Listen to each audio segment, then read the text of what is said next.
What's in your life? You know this guy from TV, Samuel L. Jackson, and he's usually saying, what's in your wallet? So we change this around. What's in your life? Because that's really what Jesus asked us. What's in your life? And that's really what becomes completely out in the open when we come before him. And we're starting this series this week, the Way, in the second series, and we're looking up this passage this morning. Like last week, we looked at a difficult passage from Corinthians that talked about those people who are practicing a life, the wide variety of them, will not inherit the kingdom of God. And Paul said, but some of you are that way, but you've been washed, sanctified, and justified for the kingdom. And Jesus, now, we're going to look at this passage in Luke chapter 14, beginning in verse 25. Jesus talks about discipleship because there's a large crowd. And, Jesus doesn't stop. He doesn't hold back really the demands of what it means to follow in the kingdom, to follow him. So we're looking this morning at Luke chapter 14, beginning in verse 25. Now great crowds accompanied him, and he turned and he said to them, if anyone comes to me and does not hate his own father and his mother and his wife and children and brothers and sisters, and yes, even his own life, he cannot be my disciple. Whoever does not bear his own cross and come after me cannot be my disciple. For which of you desiring to build a tower does not first sit down and count the cost, whether he has enough to complete it? Otherwise, when he has laid the foundation and is not able to finish, all who see it begin to mock him, saying, this man that began to build was not able to finish. Or what king going out to encounter another king in war will not first sit down and deliberate whether he is able with 10,000 to meet him who comes against him with 20,000? And if not, while the other is yet a great way off, he sends a delegation and asks for terms of peace. So therefore, if any of you who does not renounce all that he has cannot be my disciple. Salt is good, but if salt has lost its taste, how shall its saltiness be restored? It is of no use either for the soil or for the manure pile. It is thrown away. He who has ears to hear, let him hear. A disciple of Jesus Christ is a beloved child. You know that at the core of your being, you're loved by God through Jesus Christ. Just as Jesus, this is my beloved Son, so his life now that you've trusted and accepted, received, surrendered to, believed in, now you bear that same title. You're a beloved child of God through Christ. The cross has removed, the cross has removed any barrier, any wall that keeps you separated from him. There's now this relationship. There's communion. At the same time, a disciple is someone, as the scriptures discuss, we're joyful exiles. We're here as aliens and strangers. We're just here. Our citizenship, as it says in Philippians 3:10, our citizenship is in heaven, where we're waiting for God to finish off these bodies and transform our bodies to be like him. That's where our true citizenship is. So we're just here as joyful exiles until that day comes. Thirdly, we are ambassadors for Christ. We're acting on his authority. That's how we live. We're acting on the authority of Jesus Christ. He's called us to be his ambassadors in this world. That means we represent him in every facet, in every aspect of where we work, live, play, in all of our relationships. We represent Christ. We're representing him. And lastly, to be a disciple of Christ is to join him, is to join and participate in God's redemptive mission. That's what our lives are being shaped for in discipleship. We know the mission of Jesus the Son, where John the Baptist looks at Jesus with his disciples and says, behold, there is the Son of God who comes to take away the sins of the world. Jesus himself describes it in Mark 10:45, where he says, the Son of Man did not come to serve, but to be served and to give his life as a ransom for many. 1 Timothy 2:5 and 6, it says that we have one mediator between God and man, the Son, Jesus Christ, who is a ransom for us for our lives. That was his mission. He had a mission, a redeeming mission for us, to claim us back. Lastly, in Hebrews, it speaks that he did this once and for all. Chapter 9, 14 and 26. He did this once and for all on the cross for us. That was his redeem. It only took one time. A perfect, spotless, sinless lamb. One time. You know, the image of that is we're all in our consumer days, we love to get deals. We love it when you feel like, I got them. You know, I save 40%, I pay 50%, 75% off. Well, the value of redemption was that God bought us for full price when we were really 99.9% off what we were worth. He pays full price. He could have had us for pennies on the dollar. Instead, he spent, to give you a number, he spent $100 trillion for your life. That's what you're worth. Most of us don't believe that. It takes us a long time to realize the weight of just the price that God paid for you and me. It takes us a long time to realize that. To be loved that deep into our life. To know you're that cherished and lavished upon. That his love was that extravagant for you. So we come to this place in the scriptures. We're dealing with the first thing we face when Jesus, you know, here these large crowds as Luke's describing. Jesus is on his journey to Jerusalem towards Calvary. He's making this journey along the way, and Luke records this, and the great crowds were accompanying him. And he turns and he says to them, if anyone comes to me and does not hate his own father and his mother and his wife and his children and his own life, he cannot be my disciple. God, that seems so harsh, so strong. Really, did he really say hate? Yes, he really said hate. And he sets up the contrast here, and you go, gosh, God, that's so confusing, because aren't we supposed to, husbands are to love their wives like Christ loved the church, and wives are to respect their husbands so their husbands see their godly behavior, and their husbands change their lives because they see, gosh, I'm married up in my life, and I've got to change to meet this. There's just no way. I've got to give my life to Christ because it's the only way I'll get up to her level. And then husbands, lay your life down. Didn't he say all these things? And we're supposed to raise our children in the admonition of the Lord. Now he's telling me I got to hate my kids and I got to hate my friends. And why this language like this? And really, you remember Jesus says in Matthew 5, in verse 27, he says, if you're looking, he said, if you're looking on a woman the wrong way, then he says, tear out your eye. Well, he wasn't being literal there. Otherwise, most of us would have seeing eye dogs. Most of y'all.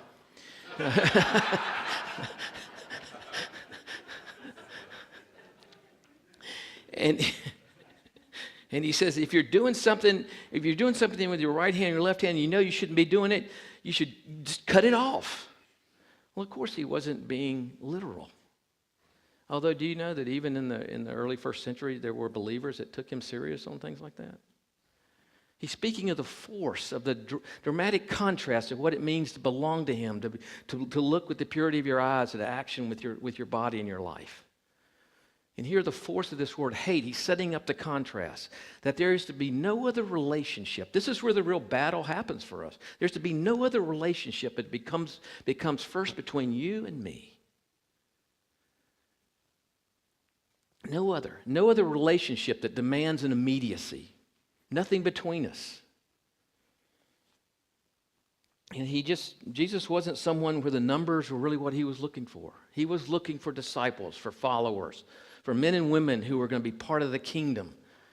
And it was going to be through them that he was going to carry this message. If he wanted numbers, he could have just done miracles and miracles. He could have just had thousands. He could have defeated the Roman armies with just barely a whisper. But he was looking for, if you notice in the Gospels, it's those ones that are changed, the paralyzed, the lame, the blind. Friends come, those who were sick, and there's these healings. There's not a lot of emphasis on all the healings that go on. And there were a lot, the scripture said he healed everyone in a town when he went through them that were sick and diseased. It places the emphasis on those, the Roman soldier who believes in Jesus' words that his servant is healed back at home. To the Gentile woman who approaches him and says, would you heal my daughter? And he says, she said, it's not right, it's not right for me to give these words for you. It's like table scraps. And she says, but even the dogs have to eat from the table, underneath the table. And Jesus says, woman, you have great faith. Go home, your daughter is healed. He looks at those ones who believed in him. He was almost like he was amazed when people believed in his words. And that's where the real battle comes with us. This battle, and it's a real battle. He said, wives, you respect your husband. Husbands, love your wives. Anything demanding that you love them first, anything before me, that's where the line's drawn. And you can't compare yourself to someone else as if well, they really seem to love Jesus more than I do. Or I need to be like so-and-so. If I could just be like so-and-so, I would really love Christ. He never sets anybody up to compare to one another. It's between you and Jesus Christ, this relationship. Oswald Chambers, this is the 100th anniversary of his death in 1917. Died of appendicitis when he was a chaplain in Egypt, serving with the YMCA out of England during the World War I. Appendicitis. And his wife, Biddy, who was an amazing woman, actually, she was like a stenographer. She's like the Tiger Woods of stenography. She could write down verbatim everything that Oswald was saying, and she wrote down all of his sermons. And when he died, her means of income was she began to publish his works. And she started a small publishing empire, really, and took a very, very modest salary. And that empire, his publishing still goes on today. And she put together a compilation of his sermons known as My Utmost for His Highest. It's about 80 years old. And really up until recently, maybe even today, it was the second most purchased book besides the Bible for a number of years. A devotional, a daily devotional. Well, in his very first entry that she wrote from January 1st, the title of it is, Let Us Keep to the Point. And it's Paul quoting from Philippians 1. My earnest expectation and hope that in nothing I shall be ashamed, but with all boldness as always, so also Christ will be magnified in my body, whether by life or by death. My utmost for his highest. My earnest expectation and hope that in nothing I shall be ashamed. We all feel very much ashamed if we do not yield to Jesus the areas of our lives he has asked us to yield to him. It is as if Paul were saying, my determined purpose is to be my utmost for his highest, my best for his glory. To reach that level of determination is a matter of the will, not a debate, not of reasoning. It is absolute and irrevocable surrender of the will at that point. And an undue amount of thought and consideration for ourselves is what keeps us from making that decision. Although we cover it up with pretense that it is others we are considering. When we think seriously about what it will cost others if we obey the call of Jesus, we tell God he doesn't know what our obedience will mean. Is Ricker leaving? See you, buddy. You're a good guy. His dad says he's going to be one of the next Rangers. His mom says she's not. But we'll see who wins on that one. Keep to the point. He does know what he's asking of you. Shut out every thought and keep yourself before God in one thing only, my utmost for his highest. I am determined to be absolutely and entirely for him alone.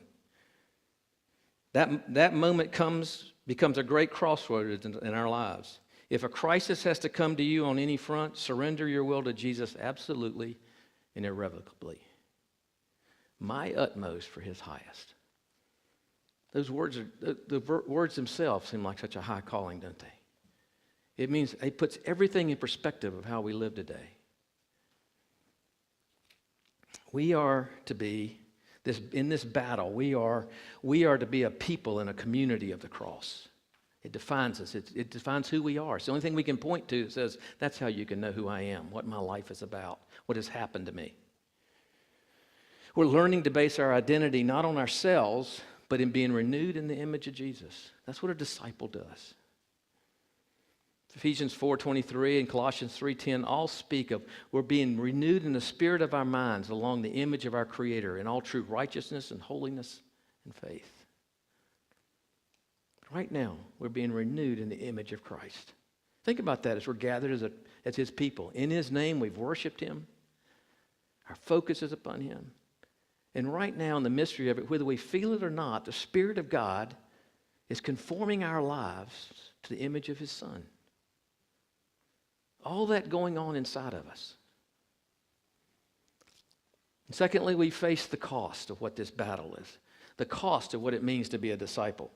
It says that when Christ, one of the great books on discipleship written by Dietrich Bonhoeffer, the German pastor who was arrested because he was part of the conspiracy to assassinate Adolf Hitler. He fled the country, came to the United States. Everybody says you can stay here and minister and write to the people of Germany. And under conviction, he went back to Germany to face whatever he was going to face. If you go back to Germany, you know they're going to throw you in prison, possibly kill you. It does not matter. God has called me back to the German people. And he went back and he was arrested and thrown into prison. And shortly before really hours before they liberated the prison, he was executed. But his writings were saved for us. And he's written probably what is one of the top 3, maybe 2 books on discipleship to be written called The Cost of Discipleship. And one of the statements, or the signature statement that people know of Dietrich Bonhoeffer, is that when Christ calls a man or woman, he bids them to come and die. Isn't that a strong statement? That's the summary of discipleship. The end of myself and the beginning and fullness of him.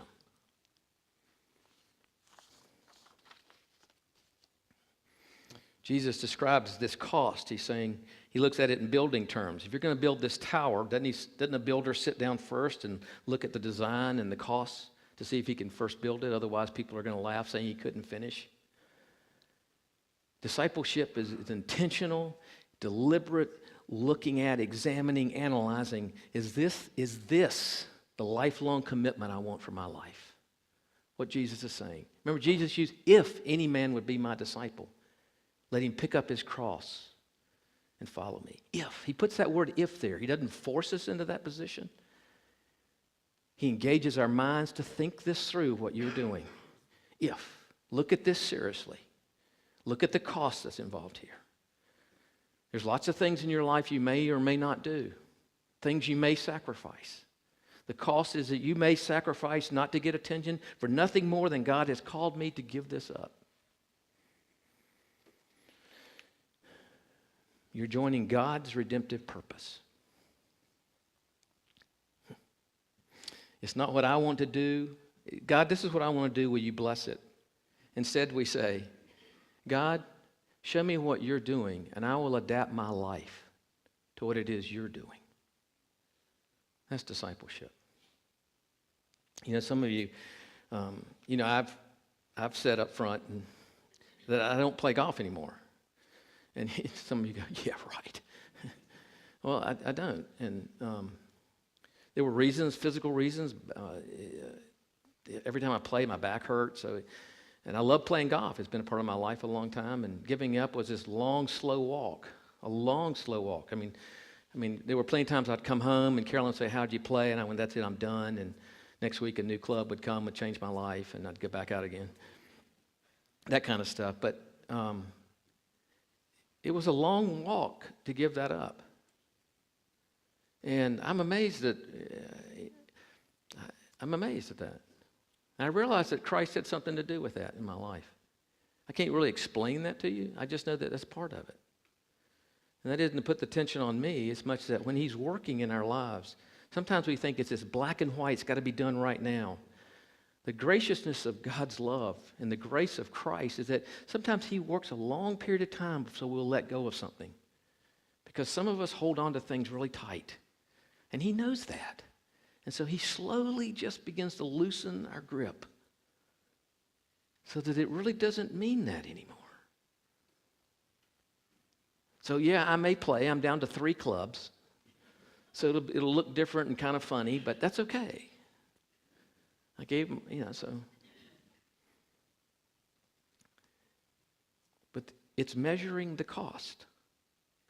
It's looking at the cost of what it means to follow Christ. It doesn't mean I have to give up. It's not about giving up. It's about taking hold of him. And his purpose becomes more and more. It's deliberate. As Paul says in 2 Corinthians 3, he says that I am compelled by the love of God. The love of God controls me. It compels me to do this. Can you imagine being gripped by that kind of love? The love of God compels me to go forward into this mission. To be gripped like that. Pushed. It controls us because we believe that there's one who died for all. Therefore, we've got to go out and be a part of this mission. I'm compelled, Paul says, by the love of God. So lastly, we're looking at the choice. The harvest is part of that, but it isn't really, that's God's side of it, the choice of being a disciple. So therefore, if any of you who does not renounce all that he has cannot be my disciple. Now there's the choice. There is the choice. As my friend Oswald Chambers says, the battle is won or lost first in the secret places of our hearts before God. That's where the battle is won or lost first, in the secret places of our hearts before God. That choice we have to make. Each of us makes that choice. Make that choice in hundreds and thousands of little ways. Whether it's going to be Christ or maybe it's a little bit more me, and can I have half of it? Let me just have a little bit. Just, God, I really want to get there, but let me have this for right now. That's really the battle that often happens. The Apostle Paul said these words, I have been crucified with Christ. It's no longer I who live, but it's Christ that lives in me. And the life I live by faith. The life I live in the flesh, I live by faith in the Son of God who loved me and gave his life for me. Galatians 2:20. I've been crucified with Christ. That cross means I'm no longer living. The life I live by faith. I'm trusting him. I don't know what holds the future for me, but I'm trusting him. I'm walking by faith in what he's done and what he's promised and who he says he'll be in my life. Because he loved me and gave his life for me. That's always the measure of the choice. I choose Christ. Why? Because he loved me this much? Or do I choose over here because I want this first? And that goes on in hundreds and thousands of ways in our life every day. And sometimes for a season. It's between you and God. It's not between you and your neighbor or your spouse or your family, your colleagues or your friends. God may use your possessions for a period of time. God may move you out of the love of your heart to give away, or he may use it and compound it so that you would have more to give. It's not always about all our possessions. It's really about the condition of our hearts. But God will use everything in our lives. He may use one person this way and one over here, and you're going, well, God, how come he got to keep his stuff and I didn't get to keep my stuff? And then we do the great holy words that we do before God that no one ever hears. That's not fair. You've heard that when you're raising your kids. And you give one more than the other. And what do they say? That's not fair. And you go, life's not fair. We want them to learn that lesson somehow. They never do. Because we don't often. We want God to be fair. But lastly, so the question is, I ask you this. What is gripping you? What is gripping you? Is it the love of God or something else? That spans every age across the spectrum. What's gripping you? Lastly, as part of this, Jesus comes to this part of the harvest. This is what Jesus says in Matthew 9, 35 and 37, and Luke 10, and in John 4, he says, the harvest is plentiful, but the laborers are few. Pray to the Lord of the harvest to send out laborers. He said the harvest is already out there. God sees it. You pray to the Lord of the harvest. He says it twice in Luke 2. He says, he's sending out the 72. He says the harvest is plentiful. So pray, sending out 72 of his followers. Pray to the Lord of the harvest to raise up more laborers. And then John 4, he went after Jesus has talked to the Samaritan woman, and she runs off and tells everybody, come meet a man who told me everything about my life. And they bring him back this food, and they say, here, master, here's some food to eat. And he says, I don't need that food. I have food to eat that you don't even know of. They're going, what is he eating? And he just says, he looks at him and he says, lift up your eyes. And can't you see that the fields are white for harvest? And they're going, he didn't have anything to eat? What's he talking about? Lift up your eyes. The fields are white. That's us. That's what we're going out into. There's so many things that divert our attention. So we're called, you and I, we're called to be a community of the cross.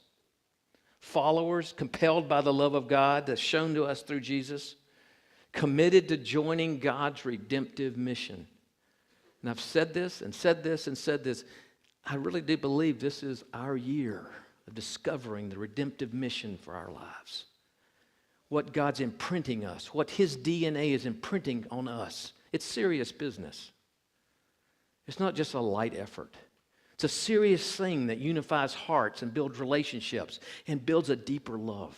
A love for Christ, a love for each other, and a love for this world. Not a hatred for it or try to get away from it. But a longing and that we're going to invest in it with our lives, with our resources, with our money, with our time and our talent. Matter of fact, tonight we're going to start with the spiritual gifts test. We're starting this week tonight to look at that. Well, I don't know where I fit in all of this. So whoever of you grades out high as being a preacher, you're on next week. So don't worry about it. You got to answer all the questions. We're committed to joining God's redemptive mission with our eyes open, using God's resources that He entrusts us with. And Jesus closes this with this that He mentions some 13 times in the Scriptures. Let him who has ears to hear, let him hear. He doesn't say that He just invites again. Let him and her who has ears to hear, let them hear. Do you hear? Let's pray.